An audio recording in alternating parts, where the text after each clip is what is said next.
Guys, our friends at Ridge have done it again. After creating the world's greatest wallet, they have now launched the Ridge key case. You no longer have to be bulked down by your old jangling keychain.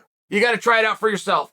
Click on the link in the description below. Use the promo code Chael. That's going to get you 10% off. And look how good it goes with my Ridge wallet. The Ridge key case secures between 2 and 6 keys. It organizes your keys in a compact silhouette and folds out for easy access. There are 6 colors and styles, including carbon fiber and my favorite, burnt titanium. The Ridge team is so confident that you like it, they're going to let you test drive it for 45 days. If you don't love it, send it back, get a full refund. Go to ridge.com/Chael to save 10% today, or just click on the link below. All right, Volkanovski is officially the backup fighter, right? Now, you guys know what I'm talking about. In case you just tuned in today or you've been under a rock, I'm talking about for Oliveira versus Islam. Volkanovski called for this spot. He called for it and he wasn't given it. He called for it and he didn't get a fight booked at 145, which lended to the idea that, okay, maybe this is on the table. Fellow 45-pounders aren't calling him out. I mean, Josh Emmett and Yuri Rodriguez are neck and neck in a tie for who should be the number 1 contender to get a fight Volkanovski. They have gone radio silent. So that tells us on the outside, okay, maybe there's some legs to this, but there wasn't then. And I'm giving you a timeline, guys, right? I'm going back over a couple of months here, but then you back up. Benny Dariush came out and said he's the backup.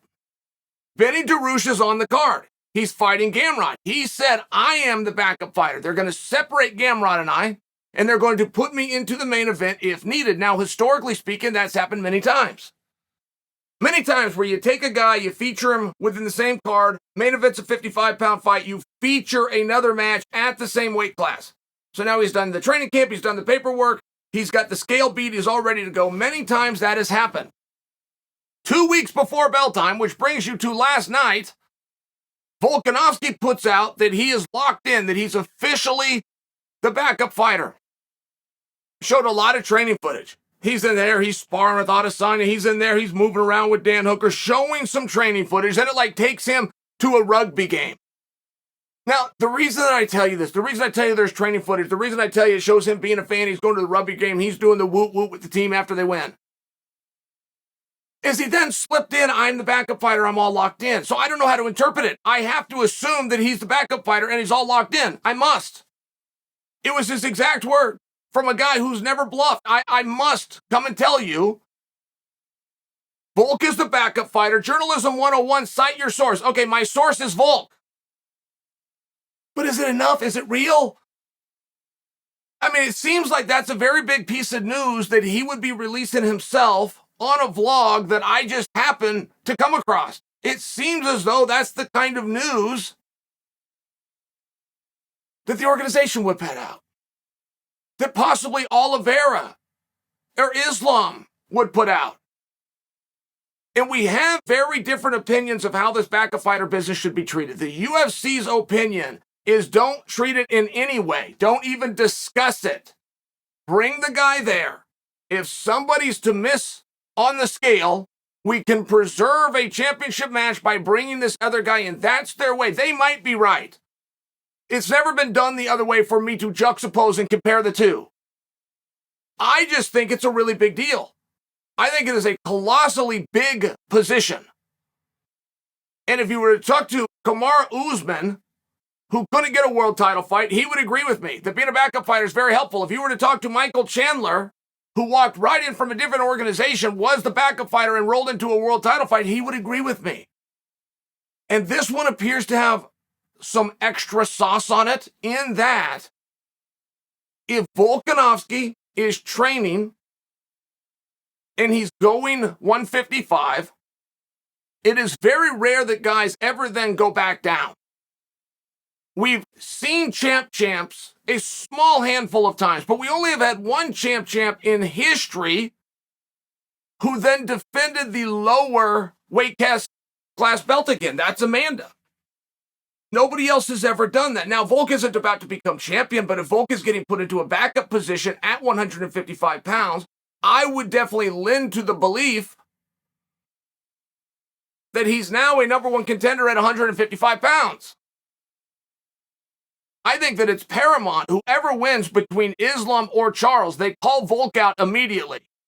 Now, they might not get that fight, and if they think they can't get that fight or the UFC doesn't want to make it or we're going to keep Volk at 145, okay, great. That's even more reason to call him out.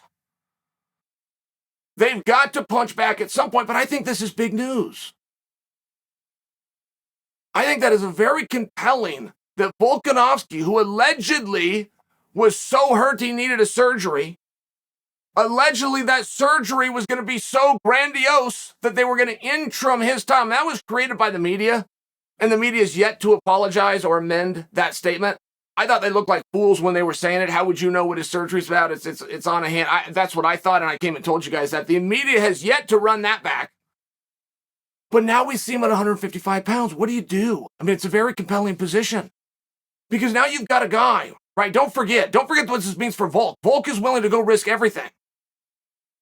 He is completely undefeated. He's willing to put that on the line. He's never fought at 155. To hell with it. Don't care. He is the pound-for-pound #1 ranked guy in the world. Come take it from me. And he's willing to do that with two opposite styles on 24 hours notice. Charles, who's supposed to be able to stand up and knock people down. Islam, that likes to take you there and grind you out. They're very different styles. It was hard to get those two guys together with all of the time and all the training camp and all of the preparation that was put in front of it. Volk is willing to do it on 24 hours notice. Either one, bring him on. I think he deserves credit for that. It's one thing to say it. It's a whole other thing to get your paperwork done, get your weight under control, go through training camp, and fly to Fight Island. Which I believe is one of the reasons that guys that go into that backup spot are rewarded so heavily for it by getting the actual title fight down the line. It's an amazing job by Volkanovski. As I sit here and tell you this, I'm just not 100% sure that it's accurate information. I mean, I'm citing my source as Volkanovski. I've certainly got the right to bring it to you. I certainly have the right to put a headline and tell you this. I've got a great source, him. But I do disagree.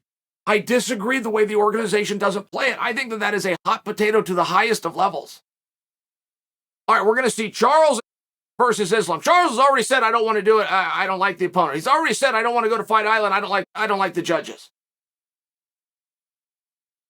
Should we make a big deal about that? Is that going to lend to, hey, now I can step aside and I don't even screw up the organization because this guy's sitting here? Maybe and maybe not. I think that we should be talking about it. I think that it's a red hot topic.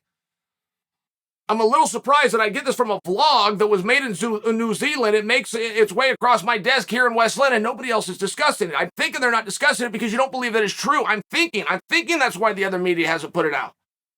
I'm thinking that's why the Errol Hawanis of the world haven't come and broke this before it got ahead. I don't think that people believe it. I don't know whether I should or not. I'm telling you that I do.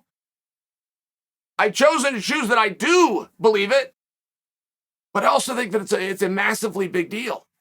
Oliveira has never weighed in on that, to my knowledge. Islam has. Islam said if I beat Charles, my very next fight, I want to fight Volkanovski, which is exactly what he should have done. And I still see the competitor in Islam. It always goes away. All of these guys that finally get a little bit of money and a little bit of attention, all of a sudden they don't want to compete with anybody, but it's still there with Islam. Islam was going to fight for the world championship. They took it away from him and told him that he was going to go fight Benny. He didn't complain in the least, but he just did it. He did not care. Great, then I'll fight Benny.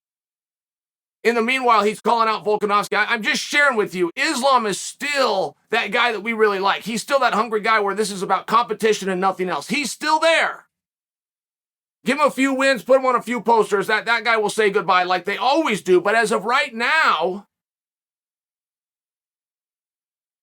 whether we get to see Islam and Charles or not, if either one of those guys bounces and Volk's going to step in, I think we could all at least agree we have as equally compelling and as equally of interesting of a world title fight to look forward to